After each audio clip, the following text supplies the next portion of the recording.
talk to you today about Elvis Presley. You did? Yes. I loved Elvis Presley. When I was a boy, people used to think I looked like him. I had a big Elvis hair, you know. I did, seriously. I loved him. Well, NBC. There were two icons in the 50s that made all the difference in our lives. It was Elvis Presley and James Dean. And they had a profound effect on our culture. And they still do. It's amazing, isn't it? You didn't think I wanted to talk about it, did you?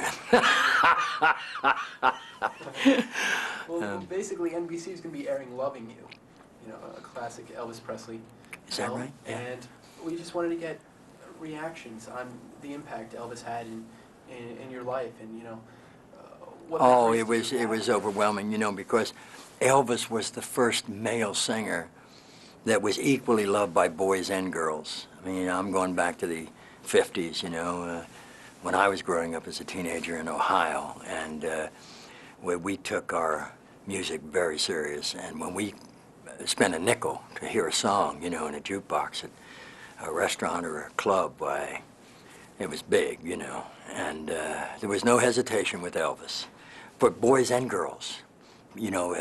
Very often the boys would prefer a girl singer, Patti Page, or any one of those that were popular at the time. And the girls would always go for Perry Como and Frank Sinatra and all until Elvis came, and Elvis kind of brought us together. There was no hesitation with playing Elvis's stuff on either side, boys and girls. He was unbelievable. He was revolutionary, I mean, he just changed the way we listened, and had a profound effect on all of us, culturally and musically and emotionally and spiritually, everything. Yeah. Still miss him, man. It's hard to believe he's gone because there's so much still reflective of him, Absolutely. Now, he was definitely one of the first rock and roll stars to cross over into doing movies. Yes, he was, yeah. Well, at that time, though, they used to do a lot of rock and roll movies, per se. They would film concerts and then film a story around the concerts. That fellow from Cleveland who invented the term rock and roll, I forget his name. Tell me his name straight away. I don't know his name. Anybody know who that was? Who invented rock and roll, the term? From Cleveland. He founded it. Alan Freed. Alan Freed. Alan Freed would organize these concerts, and they would be filmed in black and white at the time, of course. But you'd see Little Richard and, Fats Domino and so many of the groups as well. Although Elvis never did any of those, but they were very popular. And they were not, A movies, but they were very important to us, and we'd stay and see them 2 and 3 times in one showing, And so, but Elvis was a movie star. He wasn't like a singer who did movies. He became a movie star. The unfortunate part about it is that he was not, and I'm not making this up, I mean, he expressed a disappointment that he was not groomed to be an actor more. He loved James Dean, too. He was very influenced by James Dean, and he really wanted to be a serious actor, but he was not managed well at the time.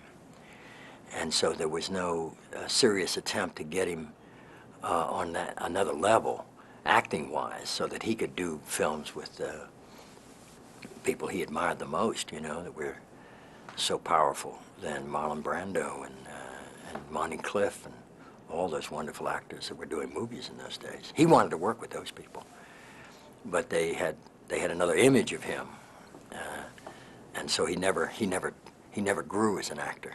That's unfortunate, because that's really what he wanted to do.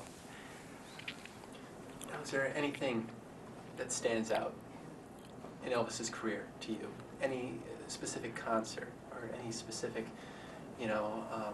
song or movie? When you think Elvis Presley, what's the one thing you think of? I remember very specifically seeing his first movie over and over again. It was Love Me Tender. And he came to our neighborhood movie house in Dayton, Ohio, the Sigma Theater up on Brown Street. And at the time, it cost 25 cents to get in there, and I couldn't wait to get there because I wanted to. I'll tell you frankly, we thought he was going to be the one to fill the void that James Dean had left. We thought, he's the one, man, And he was very good in that movie. They still had him singing, He sang the title song, but he sang it on screen. So it was great to see him sing whenever.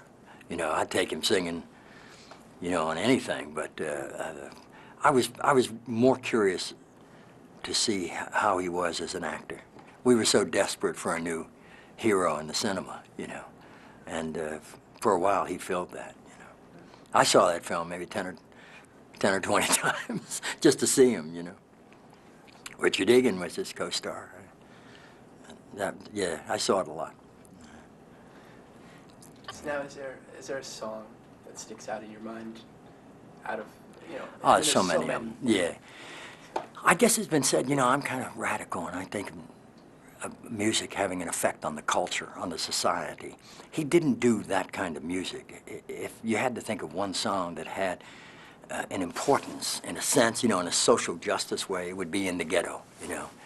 That song there really got to me, and he did it beautifully. And I was disappointed that he didn't do more of that kind of work.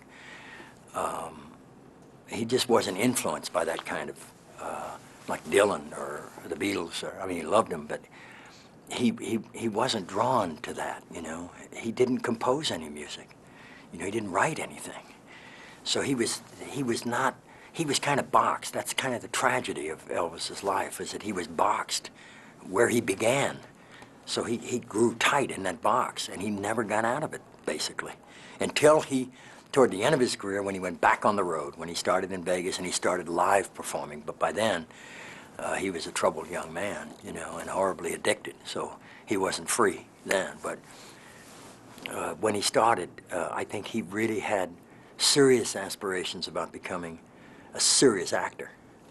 And they just wouldn't let him out of the box because they had a jewel there. They had the golden egg. You know, they knew they could count on him where he was, and so they left him there. And he couldn't get out of the box. And I think that had a lot to do with what happened to him later. He was unfulfilled, despite the fact that he was worshipped worldwide as the king of rock and roll. I mean, he'd pack him in. He's still packing him in. He's been gone how many years? But his own personal development, his own spiritual development was hampered because he made it so fast, so big. There wasn't anything that he had to model on. There was nobody had ever been there before. I mean, he was getting sunburned from his climb. He never saw anyone. There was no one he had any ointment for that kind of sunburn. I mean, he went so fast, so high, so quick. Nobody knew how to deal with him. So there wasn't anyone close enough to him that said, you know what, you have another way we're going to go now, and you're going to have to let go of all this other stuff. It's going to cost you. It's going to be painful. But it's the one thing that you're going to later be glad you did. You're going to grow. Growth is the most. Success is a sometimes thing, but growth is forever. Success is a whole mess of failures that are understood, finally. That's success.